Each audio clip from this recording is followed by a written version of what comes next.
ఓం శ్రీ విఘ్నేశ్వరాయ నమః. ఓం నమ శివాయ. సంపూర్ణ కార్తీక మహాపురాణము 19వ రోజు పారాయణము. సప్తమాధ్యాయము. నారదుడు చెబుతున్నాడు. పృథుభూపాల, కార్తీక వ్రతస్థుడైన పురుషుడు పాటించవలసిన నియమాలను చెబుతాను విను. కార్తీక వ్రతస్థులకు నియమములు. ఈ వ్రతస్థుడు మాంసము, తేనె, రేగుపండ్లు, నల్లావాలు, ఉన్మాదకాలను భుజించకూడదు. పరాన్నభుక్తి, పరద్రోహం, దేశాటనను త్యజించాలి. తీర్థయాత్రలు మాత్రం చేయవచ్చును. దేవ బ్రాహ్మణ గురు రాజులను, స్త్రీలను, గోవ్రతస్థులను దూషించకూడదు. అవిసె నూనెను, నువ్వుల నూనెను, విక్రయాన్నమును, నింద్యవ్యంజనే యుక్త భోజనము, దూషితాహారమును విసర్జించాలి. ప్రాణి సంబంధిత మాంసచూర్ణాలను, ఆమ్ల సంబంధితాలైన నిమ్మకాయలు, కొర్రెల వంటి హీన ధాన్యాలను, చద్ది అన్నాన్ని స్వీకరించకూడదు.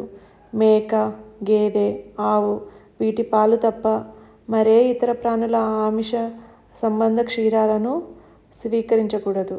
బ్రాహ్మణులచే అమ్మబడే రసాలను, భూజాత లవణాలను విసర్జించాలి. రాగి పాత్రలలో ఉంచిన పంచగవ్యం, చిన్న చిన్న గుంటలలో ఉండే కుళ్ళు దైవానికి నివేదించబడని అన్నం, ఈ మూడు మాంసతుల్యాలుగా చెప్పబడుతున్నాయి కనుక వాటిని విసర్జించాలి. బ్రహ్మచర్యాన్ని, భూశయనాన్ని పాటించాలి. ఆకులలోనే భోజనం చేయాలి. 4వ జామున భుజించడమే శ్రేష్టం. ఈ కార్తీక వ్రతస్థుడు ఒక్క నరక చతుర్దశి నాడు తప్ప తక్కిన దీక్ష దినాలలో తైలాభ్యంగనం చేయకూడదు. విష్ణు వ్రతం చేసేవారు వంకాయ, గుమ్మడికాయ, వాకుడికాయ, పుచ్చకాయలను విసర్జించాలి. బహిష్టలతోనూ, మ్లేచ్చులతోనూ, వ్రతభ్రష్టులతోనూ, వేదత్యక్తులతోనూ సంభాషించకూడదు. అటువంటి వారి ఎంగిలి కానీ, కాకులు తాకిన ఆహారాన్ని కానీ, ఆశ ఔచ సంబంధితాహారం కానీ, ఒకసారి వండి మరలా ఉడికించినది కానీ, మాడు పట్టిన అన్నాన్ని కానీ తినకూడదు. తన శక్తి కొలది విష్ణు ప్రీతికై కృత్యాదులను చేయాలి. గుమ్మడి, వాగుడు, సురుగుడు, ముల్లంగి, మారేడు, ఉసిరిక, పుచ్చ, కొబ్బరికాయ, ఆనప, చేదుపొట్ట, రేగు, వంకాయ, ఉల్లి వీటిని పాడ్యమే ఆదిగా పరిత్యజించాలి. కార్తీక మాసంలో కూడా ఉసిరికాయను తినకూడదు. ఇవేగాక ఇంకా కొన్నింటిని కూడా విసర్జించాలి. మరికొన్నింటిని బ్రహ్మార్పణం చేసి భుజించాలి.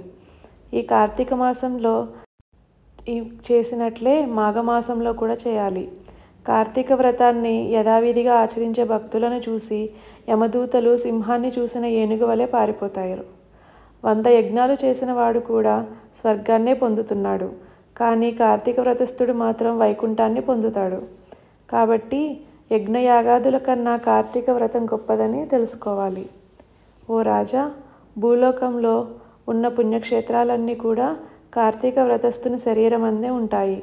విఘ్నాజ్ఞ సవర్తులైన ఇంద్రాదులందరూ రాజును సేవకులు కొలిచినట్లుగా ఈ వ్రతస్థుడిని సేవిస్తారు. విష్ణు వ్రతాచరణ పరులు ఎక్కడ పూజింపబడుతుంటారో అక్కడి నుంచి గ్రహ భూత పిశాచ గణాలు పలాయన మంత్రాన్ని పఠిస్తాయి.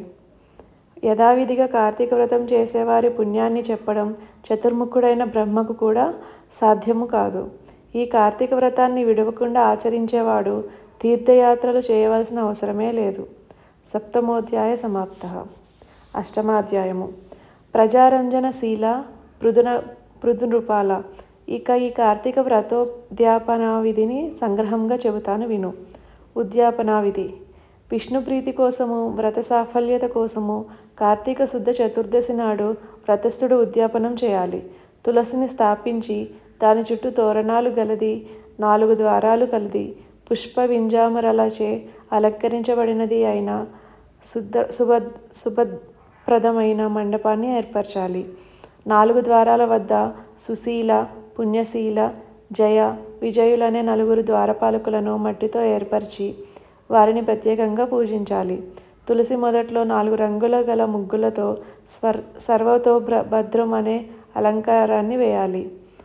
దానిపై పంచరత్న సమన్వితము నారికేళ సంయుక్తమైన కలశమును ప్రతిష్ఠించి శంఖచక్ర గద పద్మధారి పీతాంబరుడు లక్ష్మీ సమేతుడు అయిన నారాయణుని పూజించాలి. ఇంద్రాది దేవతలను ఆయా మండలాలు అర్చించాలి. శ్రీ మహావిష్ణువు ద్వాదశి రోజున నిద్రలేచి త్రయోదశి నాడు దేవతలకు దర్శనమిచ్చి చతుర్దశి నాడు పూజనీయుడై ఉంటాడు కనుక మానవుడు ఆ రోజున నిర్మల చిత్తుడై ఉపవాసం ఉండి విష్ణు పూజను విధి విధానంగా ఆచరించాలి. గురువు ఆజ్ఞ ప్రకారం శ్రీహరిని సువర్ణ రూపమందు ఆవాహన చేసి షోడశోపచారాలతోనూ పూజించాలి. పంచభక్ష భోజ్యాలను నివేదించాలి. గీత వాద్యాది మంగళ ధ్వనులతో ఆ రాత్రి నుంచి సేవించుచు మరునాడు ప్రాతకాల కృత్యాలు నెరవేర్చుకొని నిత్యక్రియలను ఆచరించాలి. పిదప నిష్కల్మషాంతరంగుడై హోమం చేసి బ్రాహ్మణ సమారాధన చేసి యథాశక్తి దక్షిణలు ఇవ్వాలి. ఈ విధంగా వైకుంఠ చతుర్దశి నాడు ఉపవసించినవాడు విష్ణు పూజ చేసినవాడు తప్పక వైకుంఠాన్నే పొందుతున్నాడు. ఓ బ్రాహ్మణులారా, మీరు సంతోషించుట చేత నేను విశ్వానుగ్రహమును పొందెదనుగాక. ఈ వ్రతాచరణ వలన గత 7 జన్మల్లోని నా పాపాలు నశించునుగాక. నా కోరికలు తీరునుగాక. గోత్రవృద్ధి స్థిరమగునుగాక అని బ్రాహ్మణులను క్షమాపణ కోరాలి. వారి చేత తదాస్తు అని దీవింపబడి దేవతోద్వాసనలు చెప్పి బంగారపు కొమ్ములతో అలంకరింపబడిన గోవును గురువు దానం ఇవ్వాలి. అటు తర్వాత సజ్జనులతో కూడిన వాడై భోజనాదులు పూర్తి చేసుకోవాలి. 19వ రోజు బహుళ చవితి రోజు పారాయణం సమాప్తం. ఓం నమ శివాయ. జై శ్రీమన్నారాయణ.